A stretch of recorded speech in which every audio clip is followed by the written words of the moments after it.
รู้สึกที่ว่าเฉยกับทุกอย่างที่ตาเห็นหูได้ยิน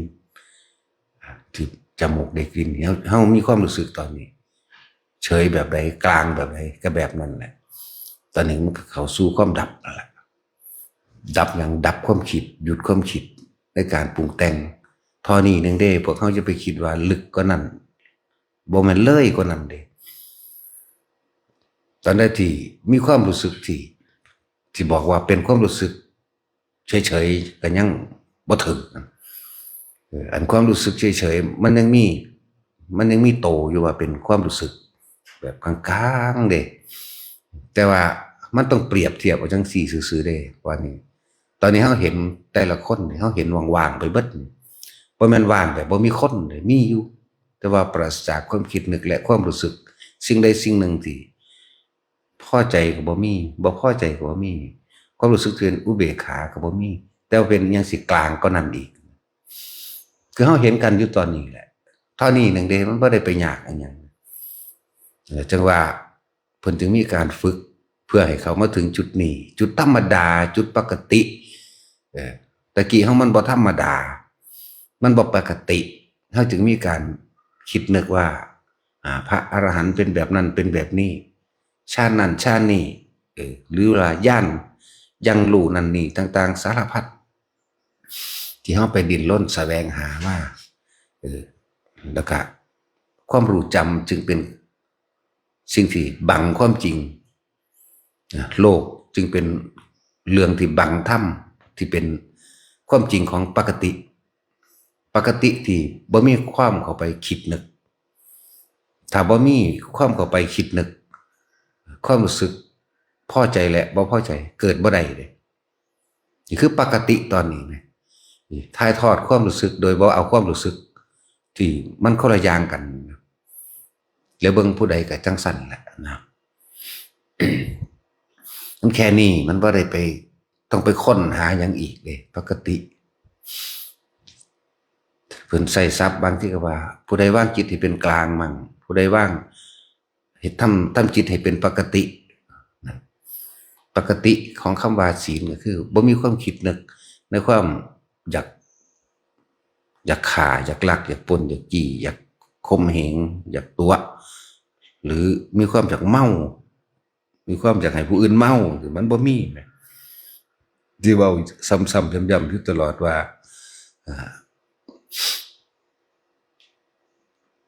การที่เฮาบ่ไปคิดในการทำลายเบียดเบียนให้ผู้ใดผู้หนึ่งเสียชีวิตและทรัพย์สินทั้งมนุษย์และอมนุษย์นี่คือปกติศีลปกติจิตปกติใจเป็นปกติคนที่มี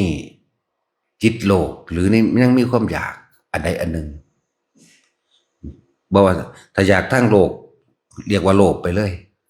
แต่ว่าโดยทั้งธรรมก็คือมันยังเป็นยังล่ะ สัมมาสังกัปปะเป็นจิตที่ตั้งอยู่ในสิ่งที่มันเป็นกุศลอย่างเดียวก็เพื่อสิคืบคลานเข้าไปสู่ความปกติไม่มีอะไรเลยคำว่าบ่มีโดยธรรมคือมีอยู่โดยธรรมชาติที่มันเป็นของมันแบบนั้นเป็นแบบคนเกิดมาตายเป็นแบบบ่มีอย่างจีรังอย่างยืนเป็นแบบโลกนี้เกิดดับเป็นแบบคนนั้นเกิดดับเป็นแบบอากาศกะเปลี่ยนแปลงเรื่อยเกิดดับร้อนเกิดดับหนาวเกิดดับฤดูกาลเปลี่ยนแปลงเกิดดับเป็นแบบปกติอันนี้เป็นแค่แนวทางหรือคำอธิบายเพื่อให้เกิดความเข้าใจถึงคำว่าปกติจิตหรือปกติของคำว่าผู้ใดวางจิตให้เป็นกลางผู้นั้นจะพ้นจากทุกข์ทั้งปวงเนี่ยบ่มีสูงบ่มีต่ำบ่มีดำบ่มีขาวบ่มีผิดบ่มีถูกคือบ่เข้าไปตัดสินอย่างจักอย่างไหมตอนนี้ไงคือตอนนี้แหละเอานั่นนี่เว้าตอนนี้ละผู้หญิงก็สมมุติผู้ชายก็สมมุติแต่ถ้าเฮาบ่เข้าไปคิดหรือบ่นำสมมุติออกมาเว้าก็บ่มีหยังเลยเด้บ่มีหญิงบ่มีชายบ่มีสัตว์บุคคลเป็นปกติหมู่ภิกษุสงฆ์เฮาก็ให้สังเกตปกติของเจ้าของนั่นแหละถ้าเฮาคิดปึ๊บแล้วมีอารมณ์ยับเข้ามานี่ อใจนิดๆหรือบ่พอใจนิดๆนั่นคือบ่ปกติแล้วจึงบอกว่าเพิ่นทั้งสำบายครับเพิ่นแห่งปกติสามัญยิ่งกว่าสามัญอีกไหมนั่นแหละคำว่าว่างจิตเป็นกลางมันเป็นสื่อได้คำว่าจิตแต่บ่มีจิตว่านั่นแหละเป็นธรรมดาเป็นคือบ่มีหยังเลยถ้าพวกเขาก็ให้ถึงจุดนี้ได้มันก็บ่เกิดเท่านั้นแหละที่มันเกิดเพราะว่ามันผิดปกติยังค้นหายังแสวงหายังอยากได้อยากเป็นนั่นคือบ่ปกติยังไปหาจุดหมายอยู่คำว่าจุดหมายสูงสุดคือบ่มีจุดหมายบ่หยังบ่มีจุดบ่มีความอยากได้หยังบ่มีความอยากเป็นหยังมีชีวิตเพียงแต่ว่าเป็นแค่ขันคือร่างกายนี่มันก็หนักอยู่หังบ่ได้เป็นหนักใจนะมันเป็นการยอมรับมันเป็นการที่บ่ได้คิดอีหยังกับมันอีกแล้วเจ็บปวดรู้อยู่หายาให้กินร้อนหนาวรู้อยู่หาผ้าห่มพัดลมปวดท้องปวดท้ายป่วยรู้อยู่ก็รู้ก็รับเอาแตะกายแต่ว่าใจนี่บ่มีแนวรับคือมันปกตินั่นแหละมันจังว่าให้พวกเขานั้นถ้าจะถึงจุดนี้ได้ก็เรียกว่าว่างจิตอยู่กับลมแน่อุณาโลมแน่ความรู้สึกปิติปราโมทย์เกิดอิ่มเอมทางกายกับช่างมันเดี๋ยวมันดื่มดำมันอิ่มเต็มที่ของมันหรอกมันว่างเองเขาบ่ได้ว่างมันว่างเองมันจะเป็นของมันเองหรอกเขาบ่ได้ไปบังคับให้เป็นแต่ส่วนมากเขาบังคับให้เป็นนี่พูดถึงระดับของคนที่ภาวนามาถึงจุดที่ว่างนะส่วนที่บ่ท่านได้เข้าใจยังกับพยายามอยู่กับเพียงแค่ปฐมฌานหรือเบื้องต้นเป็นผู้มีสติ ระลึกรู้อยู่กับความรู้สึกตัวที่ลมหายใจเข้าออกตลอดทั้งมีอาการปิติเกิดขึ้น คนมีความเข้าใจโดยธรรมชาติมันก็เห็นได้แล้วความเกิดความดับบ่หาตะลึกล้ำเข้าไป2 3 4 5 6 7 8องค์ฌานทั้งเบิดใน8อย่างนี่ก็เพียงแค่ว่า เป็นเครื่องสังเกตความคิดเจ้าของบ่ให้ออกจากสิ่งที่เพ่งอยู่จับอยู่ยึดอยู่ให้มันอารมณ์เป็นหนึ่งแค่นั้นหนึ่งเป็นหนึ่งอารมณ์หนึ่งนี่ต้องเป็นอุเบกขาเท่านั้นถึงหนึ่งได้ถ้าพอใจหนึ่งบ่ได้พอความพอใจก็ติดกันอยู่แล้วถ้าบ่พอใจกับ ความพอใจก็สิมี ก็เพราะว่าตามหาความพอใจนั่นแหละความบ่พอใจจึงมี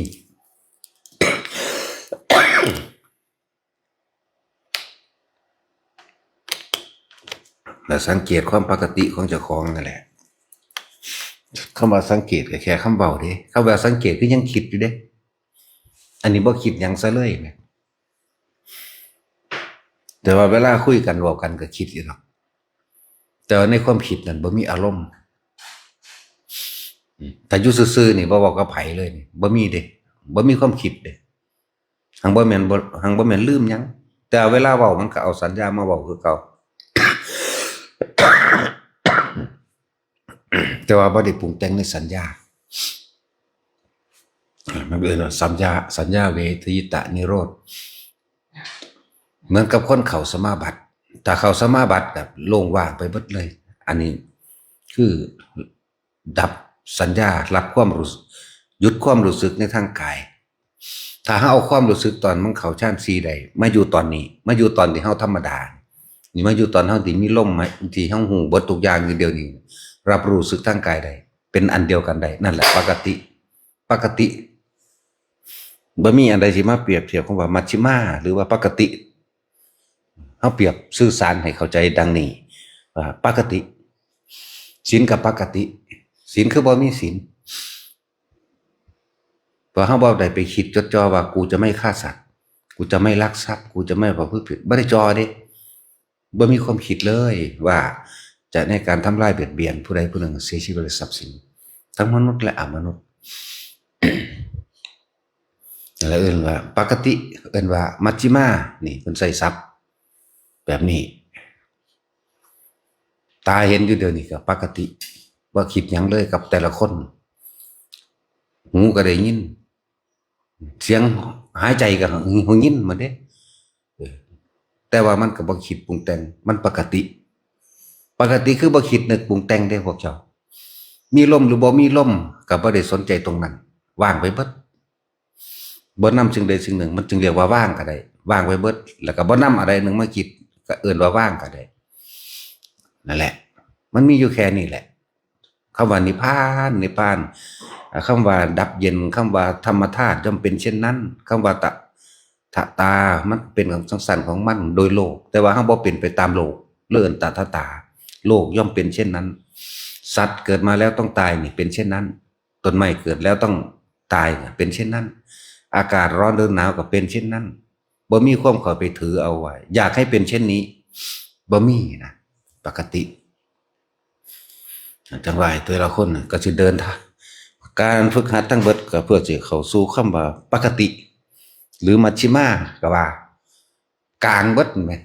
บ่เข้าไปถือเอานี่ผิดนี่ถูกนี่บุญนี่บาปในสุขในทุกข์บ่มีแม้แต่อุเบกขายังบ่มีมีแต่เห็นสิ่งทั้งหลายทั้งปวงมีความเกิดเป็นธรรมดาดับเป็นธรรมดาแต่อันนี้ก็เป็นแค่คำเว้ามันผ่านตรงนั้นมาแล้วซื่อๆเด้เป็นแค่คำบอกคำสอนเป็นแค่คำแนะให้ซื่อๆเด้คือทุกอย่างมันผ่านจุดนั้นมาแล้วมันเลยสัพเพธรรมานารังอภินิเวสายะเลยสิ่งทั้งหลายทั้งปวงมีความเกิดขึ้นและดับก็เพียงแค่นี้นี่เองเฮาบ่ได้เข้าไปอยู่ในความเกิดและความดับของมันดอกนั่นแหละบ่ควรก็ไปยึดมันถือมันนี่ก็เป็นแค่แนวทางที่เพิ่นบอกซื่อๆเด้จริงๆบ่มีอีหยังเลยจังว่าเฮาก็เดินทางจุดนี้งั้นผู้ปฏิบัติหมู่ภิกษุสงฆ์เฮาก็ดีถ้าตอนแรกเฮายังเพ่งอยู่หมายถึงเพ่งจุดอุณาโลมมั่งเรียกว่าทรงฌานนั่นแหละทรงฌานเจริญฌาน1 2 3ก็แล้วแต่4ก็แล้วแต่มันยังมีอัปปนาฌานอัปปนาสมาธิมันยังมีแต่ว่าที่เพิ่นถึงตรงนั้นแล้วเพิ่นบ่มีเด้วางเบิดเลยเพิ่นให้มันมีก็ได้นั่นแหละบ่ให้มีก็ได้ขึ้นอยู่กับโตเพิ่นสิกำหนดอันพวกนั้นก็แล้วแต่อันนั้นคือมันผ่านจุดนั้นมาเบิดแล้วมันสิถิ่มเบิดเลยเหมือนคนโลกธรรมดาเนี่ยวกเวกแต่ว่าอารมณ์เพิ่นบ่มีอีหยังเข้าไปอีกนะบ่ถือเอาใดๆทั้งสิ้นเนี่ยจังว่ายอดทั้งเบิดอยู่ในว่าบ่ควรเข้าไปยึดมันถือมันบ่ยึดก็คือบ่คิดแต่ว่าถึงสิเป็นเรื่องการคิดนี่คิดเวลาคุยกับหมู่กับพวกซื่อคุยเพื่อบอกแนวทางเพื่อสั่งสอนซื่อเด้แต่อยู่ผู้เดียวบ่ได้คิดหยังเด้พวกเจ้าแปลกประหลาดอยู่เด้พวกเฮาบ่เคยเห็นก็เลยบ่ได้เข้าใจว่าแปลกประหลาดหรือบ่แปลกประหลาดแต่พวกเฮาเข้าถึงจุดนั้นก็ไปแล้วเฮาสิว่ากูสิจำไผบ่ได้เด้บ่แม่นจำได้คือเก่าจึงแต่ว่ามันบ่นำมาพูดมาเว้าให้ต่อให้เกิดอันอารมณ์ต่อแก้กันซื่อเพิ่นเว้าบ่มีอารมณ์แล้วบ่มีจุดหมายแล้วบ่เจตนาแปลว่าคิดให้มันเป็นแบบนั้นแบบนี้หรือเจาะจงบ่มีเจาะจงเจตนาเจาะจงบ่มีอันนั้นบ่มีธรรมดาลมหายใจเพิ่นก็บ่จับแต่ว่าเพิ่นรู้อยู่เวลามันเป็นซื่อๆเพิ่นรู้ว่าลมหายใจย่างเพิ่นก็รู้นอนเพิ่นก็รู้เด้แต่ว่าเฮาวางไว้ซะก่อนตอนนั้นเฮาเอาตอนนี้ก่อนบัดมันว่างเอาเองโดยบ่รู้เข้าใจว่านี่บัดมันว่างมันสิว่างเอาเองโดยไม่รู้เด้นั่นแหละตอนนี้เฮาก็จับไว้ก่อนยึดไว้ก่อนเพ่งไว้ก่อนทรงไว้ก่อนใน1 2 3 4ฌานแต่เฮาบ่ต้องไปหวังถึง4ก็ได้ดอกเฮาแค่รู้สึกตัวอยู่กับลมหายใจเข้าออกอยู่กับอุณาโลมบางทีบ่มีลมก็อยู่กับอุณาโลมหรือความรู้สึกในกายนิ่มนวลกลางหัวมั่งนิ่มนวลระหว่างกลางหน้าผากบ้างหรือนิ่มนวลอิ่มซาบซ่านระหว่างต่ำกลางอกมั่งหรือแม้ว่าค่าก็ว่ามันรู้สึกเย็นระหว่างกลางสะดือหรือว่าระหว่าง ท้องน้อยเฮาก็ได้ทั้งหมดนั่นแหละเหมือนกับหายใจทางรูขุมขนนี่ก็รู้หายใจนัสะดือก็รู้หายใจลิ้นปี่ก็รู้ระหว่างทำกลางอกเหมือนหัวใจหายใจก็รู้มันก็รู้ซื่อๆโดยมันบ่ได้ไปปรุงแต่งได้สภาพหรือสภาวะปรากฏการณ์เหล่านั้นมันมันมันเป็นเรื่องของกิเลสมันแหลมคมก็ว่าได้ว่าเฮาสิเฮ็ดจังได๋สิหายอันนี้คือหยังนี่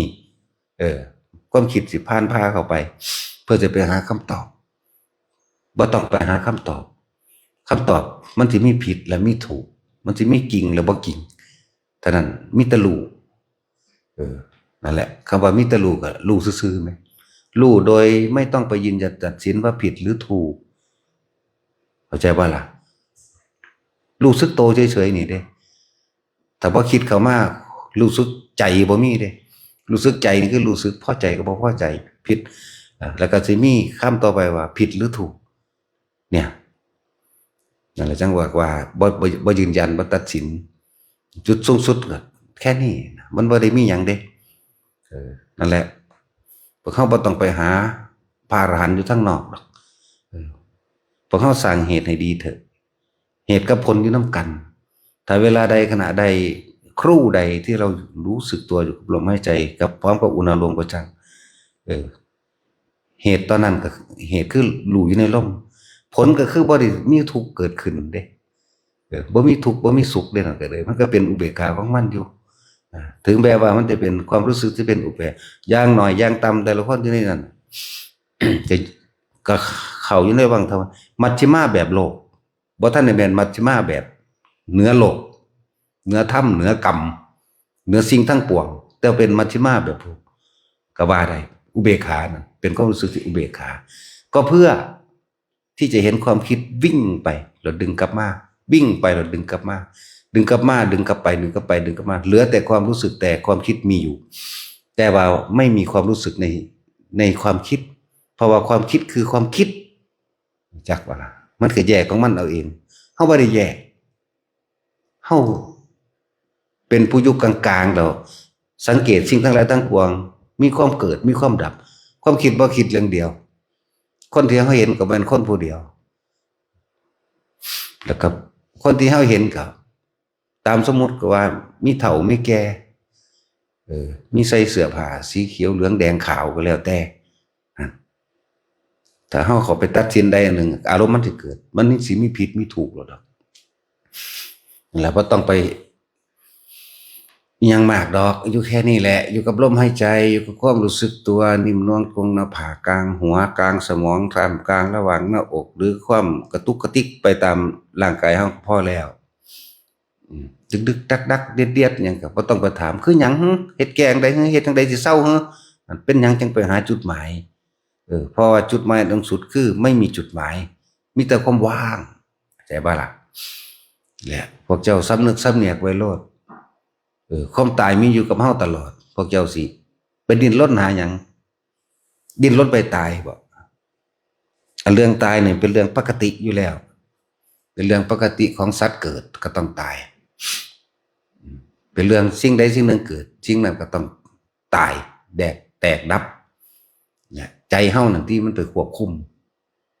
เฮาไปควบคุมใส่คิดหาวิธีที่สิเฮ็ดให้มันอยู่เฮ็ดให้มัน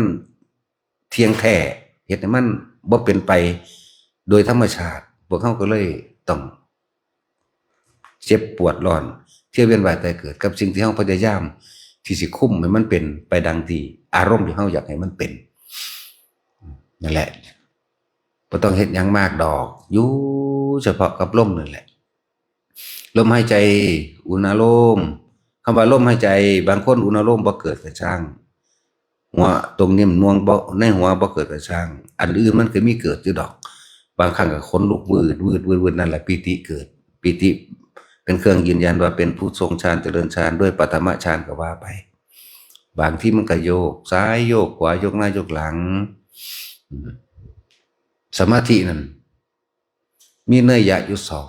ลืมตาทำเสียมั่งไม่ใช่หลับตาทำแบบหลงไหล